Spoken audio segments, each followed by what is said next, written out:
Scam లో SIT దూకుడు పెంచింది. విస్తుపోయే లావాదేవీలు జరిగినట్టుగా సిట్ గుర్తించింది. ఏకంగా ఏపీ బ్యూరేజెస్ కార్పొరేషన్ లిమిటెడ్ మాజీ ఎండీ వాసుదేవ్ రెడ్డిని మరోసారి విజయవాడ సిట్ ఆఫీస్ కి పిలిచి విచారిస్తున్నారు అధికారులు.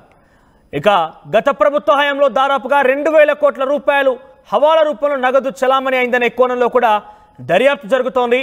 హైదరాబాద్, చెన్నై, ముంబై నగరాల్లో హవాలా నడిపేటువంటి వ్యక్తులకు గోల్డ్ షాపులకు నోటీసులు జారీ చేసింది సిట్. ఇక చెన్నైలోని ఎన్ఎస్సి రోడ్డులో ఉన్న మోహన్ లాల్ జ్యువెలరీ కూడా నోటీసులు జారీ చేశారు. ఈ నెల 13న సిట్ ఆఫీస్కి రావాలని నోటీసులో పేర్కొన్నారు. డిస్టిలరీస్ మరియు నుంచి 1,000 కోట్ల రూపాయల నగదుని బదిలైందని అటు సిట్ అధికారులు గుర్తించారు. అయితే ఎక్స్క్లూజివ్ గా ఆర్టీవీ చేతిలో ఆ రిపోర్ట్ ఉంది. ఎప్పటి నుంచో మీకు చెప్తున్నాము, ఏపీలో ఢిల్లీ కంటే 10 రెట్లు మించినటువంటి ఒక లిక్కర్ స్కామ్ జరిగిందనేది పదే పదే ఆర్టీవీ మీకు చూపిస్తుంది. ఆధారాలతో సహా మీ ముందు ఉంచే ప్రయత్నం చేస్తోంది. అయితే తాజాగా అటు వాసుదేవ్ రెడ్డిని మరోసారి విచారిస్తున్నటువంటి సిట్ అధికారులు మరోవైపుగా కొన్ని జ్యువెలరీ షాపులకు నోటీసులు జారీ చేశారు. హైదరాబాద్, చెన్నై నగరంలోని పలు ప్రముఖ జ్యువెలరీ షాపులకు నోటీసులు అందాయి. కొన్ని కోట్ల రూపాయల హవాలా రూపంలో కూడా చేతులు మారని తెలుస్తోంది. దీనికి సంబంధించి మరిన్ని అప్డేట్స్ మా సీనియర్ జర్నలిస్ట్ కృష్ణమోహన్ అందిస్తారు. కృష్ణమోహన్, ఏంటి బెవరేజెస్ కార్పొరేషన్ చైర్మన్ వాసుదేవ్ రెడ్డిని మరోసారి విచారిస్తూ ఒకవైపుగా జ్యువెలరీ షాప్, ఇంతకీ జ్యువెలరీ షాప్లకి లిక్కర్ స్కామ్ సంబంధించిన అంశాలకి ఎలా లింకప్ చేయాలి, వారిని ఏ రకంగా విచారించబోతున్నారు? ఎస్ మనోజ్, లిక్కర్ స్కామ్ ఏదైతే ఢిల్లీ తలదన్న రీతిలో ఆంధ్రప్రదేశ్లో లిక్కర్ స్కామ్ జరిగింది అనేది మనం మొదటి నుంచి కూడా ఆర్టీవీ చెప్తూ వస్తున్న నేపథ్యం. దీనికి సంబంధించి రోజుకో కొత్త విషయాలు వెలుగులోకి చూస్తున్నాయి. సిట్ కూడా మరింత దూకుడు పెంచే పరిస్థితి అయితే ఉంది.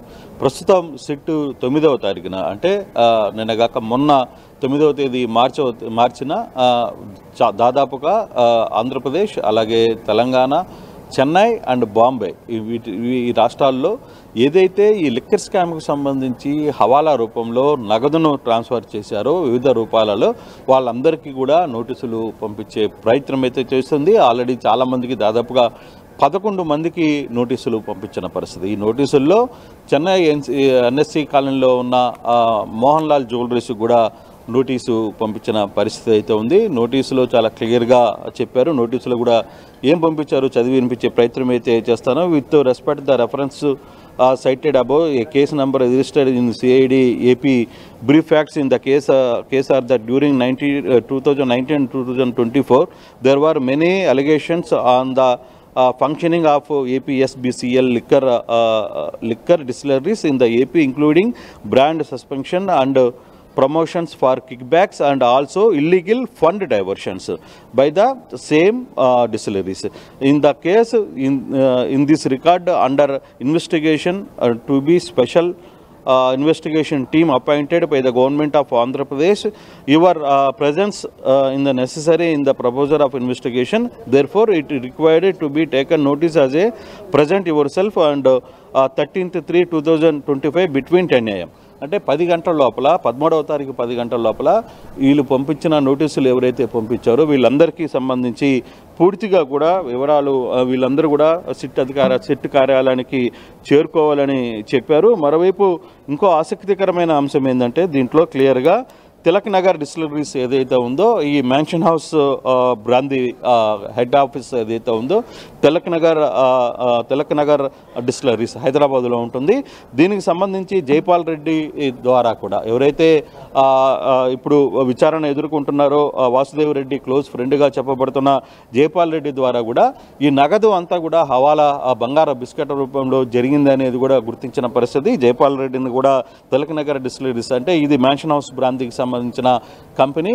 వీళ్ళకి సంబంధించిన ఏపీ అండ్ తెలంగాణ ఇద్దరికి డిస్టిలరీస్ డిస్ట్రిబ్యూటర్గా ఉన్న జైపాల్ రెడ్డిని కూడా రమ్మని చెప్పారు. 13వ తారీఖున ఈ నెల 13వ తారీఖున 10 గంటల లోపల సిట్ కార్యాలయానికి రావాలి. అయితే ఈ మొత్తం వ్యవహారంలో దాదాపుగా 2,000 కోట్ల రూపాయలు హవాలా పైగా నడిచింది, వివిధ రూపాల్లో హవాలా నడిచింది అనేది సిట్ గుర్తించింది. ఈ నేపథ్యంలోనే దాదాపుగా 15 నుంచి 16 మంది కంపెనీలకు ఆ రోజు హవాలాలో ఏ విధంగా వ్యవహరించారు అంటే బేసిక్గా 2019 నుంచి 2024 మధ్యకాలంలో దాదాపుగా ఒక 1 year బిఫోర్ తప్పితే దాదాపుగా 23 వరకు కూడా మద్యం అమ్మకాలన్నీ కూడా కేవలం నగదు రూపంలోనే జరిగాయి. ఎక్కడ డిజిటల్ ట్రాన్సాక్షన్ జరగలేదు. ఈవెన్ కార్డ్స్ కావచ్చు, లేకపోతే తర్వాత ఇప్పుడు వస్తున్న పేటిఎమ్స్ కావచ్చు, వీటన్నిటిలో ఎటువంటి రూపంలో కూడా జరగలేదు. పూర్తిగా నగదు రూపంలో జరిగింది. కాబట్టి దీనికి సంబంధించి అక్కడే అసలైన స్కామ్ జరిగింది. వివిధ రూపాల్లో నగదు బయటకు వెళ్ళింది. దీనికి సంబంధించి ఎవరైతే హవాలా జరిపారో ఈ హవాలాకి జరిపిన వీళ్ళందరికీ కూడా దాదాపుగా నోటీసులు ఇచ్చే ప్రయత్నం అయితే జరిగింది. దాదాపుగా అందరికీ నోటీసులు పంపించారు. దాదాపుగా 13 మార్చికి అంటే ఈ నెల బహుశా ఎల్లుండికి 10 గంటల లోపల సిట్ కార్యాలయానికి వీళ్ళందరూ కూడా రావాలి అనేది సిట్ ఇన్వెస్టిగేషన్ టీం చెప్తోంది. అయితే అత్యంత గోప్యంగా ఈ నోటీసులు అయితే పంపించారు. చాలా యాక్టివ్గా ఇప్పుడు దీనికి సంబంధించి వ్యవహారంలో లిక్కర్ సంబంధించిన వ్యవహారంలో చాలా స్పీడ్గా వెళ్ళిపోతుంది. అయితే దీని వెనకాల అసలు వ్యవహారం ఏమి నడిపారు, చాలామంది పొలిటికల్ లీడర్స్ కూడా దీంట్లో ఇరుక్కునే పరిస్థితి అయితే ఉంది. రాబోయే రోజుల్లో ఒక వారం రోజుల్లోనే పెను మార్పులు లిక్కర్ స్కామ్లో బయటపడబోతున్నాయి అనేది సిట్టు చెప్పబోతుంది. సిట్టు కూడా అదే నివేదికను తేల్చే పనిలో చాలా క్లియర్గా ఉంది. మనకు అందుతున్న సమాచారం ప్రకారం ఇప్పటికే తిలక్ నగర్ డిస్టిలరీస్ సంబంధించి ఏదైతే mansion house brandy Jaipal Reddy ద్వారా చాలా వరకు కూడా ఈ హవాలా అంతా కూడా జరిగింది. వివిధ రూపాల్లో చెన్నైలో కావచ్చు, హైదరాబాద్లో కావచ్చు, అలాగే బాంబేలో కావచ్చు, వీళ్ళ ద్వారా వివిధ రూపాల్లో ఈ హవాలా డబ్బంతా కూడా చేరవలసిన వ్యక్తులకు చేరింది. చాలా పెద్ద ఎత్తున ఈ హవాలా నడిపారు అనేది చాలా క్లియర్గా అర్థమవుతుంది. మనకు అందుతున్న ఈ నోటీస్ ఏదైతే ఉందో దీన్ని బట్టి మనం చాలా క్లియర్గా అర్థమవుతుంది. రాబోయే రోజుల్లో ప్రభుత్వం ఈ వ్యవహారంలో లిక్కర్ స్కామ్ ఢిల్లీకి మించిన తరహాలో లిక్కర్ స్కామ్ జరిగింది. దీని మీద చాలా పెద్ద స్థాయిలో కూడా ప్రభుత్వం ముందుకు వెళ్లే పరిస్థితి చాలా స్పష్టంగా కనపడుతుంది. మనోజ్ చూడాలి ఎటువంటి నిర్ణయాలు రాబోతున్నాయి. మోహన్ లాల్ జ్యువెలరీస్ కూడా వీరికి సహకరించింది. ఏకంగా ఏపీ లిక్కర్ స్కామ్ లో హవాలా రూపంలో మార్చడం కోసం వాళ్ళు సహకరించారంటే అంటే ఏ స్థాయిలో జరిగిందని చాలా క్లియర్ అర్థమవుతోంది. సో వాళ్ళను కూడా ఇందులో ఇన్వాల్వ్మెంట్ చేయడం అంటే దాని ఓనర్స్ ఎవరు, దానికి సంబంధించిన పొలిటికల్ ఆస్పిరేషన్ ఉందా అనే దాని విషయంలో తెలుస్తుందా క్లారిటీగా?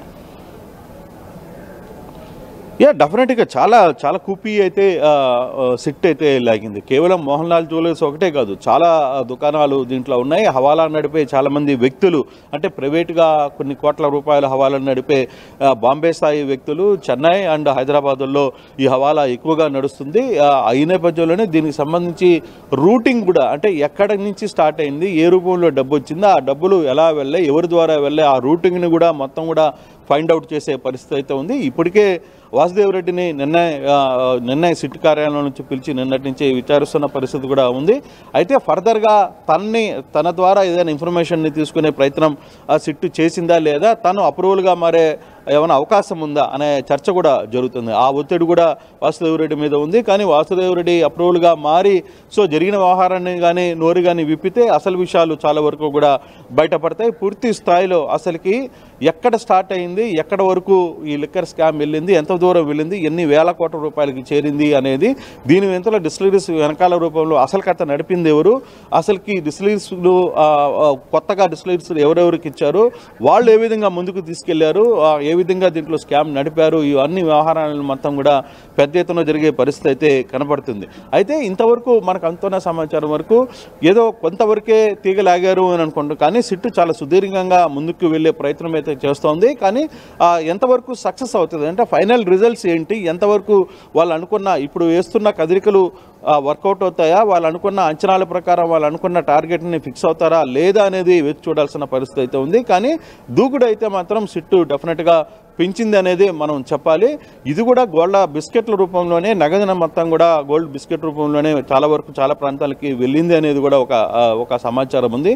అలాగే క్యాష్ ఎంత రూపంలో ఎవరెవరికి చేరింది, ఏ ప్రాంతాలకు చేరింది, ఎవరి కంట్రోల్కి వెళ్ళింది అనే ఆహారం మీద కూడా ఇప్పుడు మోహన్ లాల్ జ్యువెలరీస్ ఏదైతే ఉందో సేమ్ అలాంటివే చాలా కంపెనీస్తో కూడా వీళ్ళు హవాలా నడిపారు. దీనికి వెనకాల చాలామంది వాసుదేవ్ రెడ్డి సొంత ఫ్రెండ్స్ కావచ్చు, చాలా మంది కీలకమైన ఇప్పుడు వాసుదేవ్ రెడ్డిని విచారిస్తున్నారు. వాసుదేవ్ రెడ్డి గత ప్రభుత్వంలో కీలకంగా వివరించిన ఎవరిదైనా పేర్లు చెప్తున్నారా, ఆయన అప్రూవర్ గా మారి ఎవరి పేరు బయట పెట్టే అవకాశం ఉంది? ఈ యొక్క నేపథ్యంలో వైసీపీ నేతలు ఎటువంటి టెన్షన్ నెలకొంది? డెఫినెట్గా ఉంటుంది కదా. వైసీపీ నేతల్లో ఆ టైంలో 2019 నుంచి 2024 వరకు జరిగిన ఈ స్కామ్లో డెఫినెట్గా కొంత కీలకమైన వ్యక్తులు వైసీపీలో సంబంధించిన పార్టీ నేతలు డెఫినెట్గా అయితే ఉన్నారు. ఇప్పుడు అప్రూవల్గా వాసుదేవరెడ్డి మారతాడా లేదా అనేది ఆలోచించాలి. కానీ ఆ సిట్ మాత్రం ఆ దిశగానే ముందుకు వెళ్తుంది. అప్రూవల్గా మార్చి అతను తద్వారా పూర్తిగా కూడా దానికి సంబంధించిన సమాచారం తీసుకుంటుందా, లేదు అప్రూవల్గా మారకపోతే వాళ్ళకున్న ఎవిడెన్స్ ఏంటి, ఎక్కడెక్కడ ఎవరెవరు ఏం జరిపారు. అందుకే ఇప్పుడు నోటీసులన్నీ కూడా పంపించిన పరిస్థితి అయితే మనం చూస్తున్నాం. ఇప్పుడు నోటీసులు దాదాపుగా చాలామందికి 16 మందికి నోటీసులు పంపించిన దాంట్లోనే కేవలం 2,000 కోట్ల రూపాయలు పైగా క్యాష్ హవాలా రూపంలో ట్రాన్సాక్షన్ అయ్యింది అనేది ఒక చర్చ జరుగుతోంది. సో ఆ ఇన్ఫర్మేషన్ని సిట్టు చాలా వరకు సేకరించింది కాబట్టి తద్వారా దానికి ఉన్న సమాచారాన్ని అంతా కూడా తద్వారా బయటికి తీసే పరిస్థితి. ఒకవేళ వాసుదేవరెడ్డి అప్రూవల్గా మారతాడా, లేదు మారకపోయినా ఫర్దర్గా ఏం చేయాలి అనే దిశగా సిట్ అయితే చాలా క్లియర్గానే వ్యవహారం మీద దూకుడుగా వెళ్తోంది అనేది మనకు అర్థమవుతోంది. Manoj right, thank you Krishnamohan. So మొత్తం మీద మాజీ ఎండి వాసుదేవరెడ్డిని ప్రజెంట్ ఇంకా కూడా సిట్ అధికారులు విచారిస్తున్నారు. ఎట్టి పరిస్థితుల్లో కూడా ఉపేక్షించే పరిస్థితి లేదు. చాలా క్లియర్గా టార్గెట్ చేసినట్టుగానే కనబడుతోంది. పూర్తిగా కూడా అంతా కూపిలాగే అవకాశం కనబడుతోంది. గత ప్రభుత్వ హయాంలో ఏకంగా 2,000 కోట్ల రూపాయలు హవాలా రూపంలో నగదుని మార్చేశారట. అయితే హవాలా రూపంలో నగదు మొత్తం కూడా చెల్లమైందనే కోణం దర్యాప్తు చేస్తున్నారు. హైదరాబాద్, చెన్నై, ముంబై నగరాల్లో ప్రముఖ గోల్డ్ షాపులు ఇప్పటికే నోటీసులు అందుకున్నాయి. ఈ నెల 13వ తేదీన హాజరు కావాలని కూడా నోటీసులు పేర్కొన్నారు. చెన్నైలోని ఎన్ఎస్సి రోడ్డులో ఉన్నటువంటి మోహన్ లాల్ జ్యువెలరీకి కూడా ఈ నోటీసులు అందాయి. హైదరాబాద్లోని మరొక కీలకమైన వ్యక్తి అంటే వాసుదేవరెడ్డికి అత్యంత సన్నిహితుడిగా తెలుస్తోంది జైపాల్ రెడ్డి కూడా నోటీసులు తెలుస్తోంది. ఆయనే ఈ హవాలా డబ్బును మొత్తం కూడా అటు ఇటుగా మార్చడంలో